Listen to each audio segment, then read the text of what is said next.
You know, I have a feeling that part of the unfairness is part of the drama. And I don't know that I want to rewrite Shakespeare and do all of that. You know, I want to somehow deal with that stuff inside myself rather than changing the thing out there. And I was very aware a week ago I did a benefit for AIDS in San Francisco with Chris Williamson.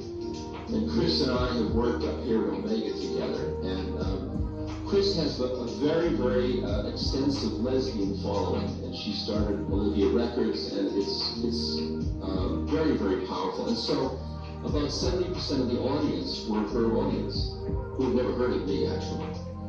And I found when I went to prepare material, how sexist my material was, which was really good for me to see. I really appreciated that. And I really reached out to find the other materials to balance it, which is good. It's awakening me. And I think you're raising the question, and my struggling with it is a process of awakening. I think you and I both appreciate how we deal with that, though, is just this way, I think. And I don't want to throw away the story. That's the predicament. Do you hear the problem? But I'm glad you're raising the question.